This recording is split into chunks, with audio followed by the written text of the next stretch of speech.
इस्लामाबाद में press conference कंदे वज़ीर-ए-आज़म जे तर्जुमान मुसद्दिक़ मलिक चयो त सभिनी खे ख़बर आहे त वज़ीर-ए-आज़म नवाज़ शरीफ़ जो नालो पनामा जी दस्तावेज़नि में नाहे, पर पोइ बि हुन पाण खे 3 नस्लुनि जे हिसाब लाइ पेश कयो ऐं उहो मुल्की तारीख़ में पहिरियों भेरो थी रहियो आहे। हुन चयो त नवाज़ शरीफ़ बिना कंहिं प्रोटोकॉल जे ज़ाती गाॾी में जांच टीम अॻियां पेश थियो ऐं वाज़े कयो त गल्फ स्टील जे दौर में संदसि सियासत सां को बि तालुक़ न हो।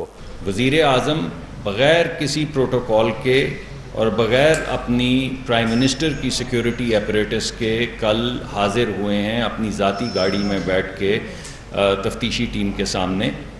क्यों हाजिर हुए हैं? इस वजह से कि इस मुल्क के अंदर अदलिया का वक़ार बुलंद हो, इस मुल्क के अंदर इदारों का वक़ार बुलंद हो और इस मुल्क के अंदर जमहूरियत जो है उसको तक़वियत दी जाए।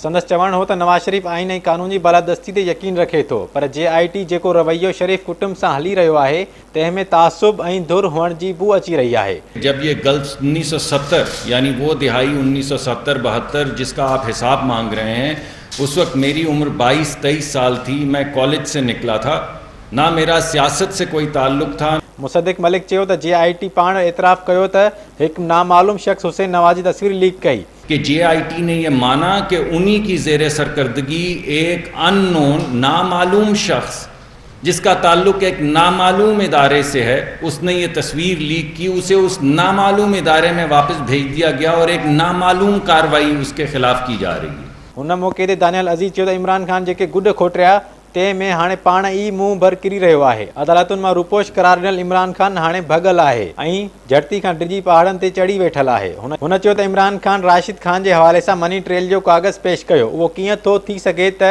पैसा अॻु ॾिना विया हुजनि ऐं अची वरी बाद में रहिया आहिनि। इसमें कहीं भी उनका जिक्र तक नहीं है।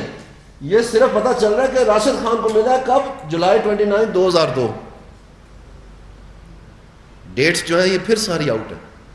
यानी पहले कहा कि अब 2003 में पैसे हैं, वापस 2002 में चले। संदसि चवणु हो त 2003 में इमरान ख़ान पंहिंजो फ्लैट विकिरो कयो ऐं उहो बि कर्ज़ अदा कयो जेको हुन कॾहिं वरितो ई न हो। दानियाल अज़ीज़ चयो त इमरान ख़ान जमाइमा तरफ़ां पैसनि जी अदायगी जो कूड़ ॻाल्हाए रहियो आहे। मुस्लिम लीग नून जे सेक्रेटरी इतलात इमरान गुराइया चयो त नवाज़ शरीफ़ हर पाकिस्तानी जो फ़ख्र आहे। हुन पाण खे एहतिसाब लाइ पेश करे आला मिसाल क़ाइमु कयो ऐं मुखालिफ़नि जा मुंहुं बंदि करे छॾिया आहिनि। हुन चयो त प्याले में तूफ़ान बर्पा कंदड़ मुखालिफ़ धुर हाणे पिसियल ॿिलीअ वांगुरु वेही रही आहे।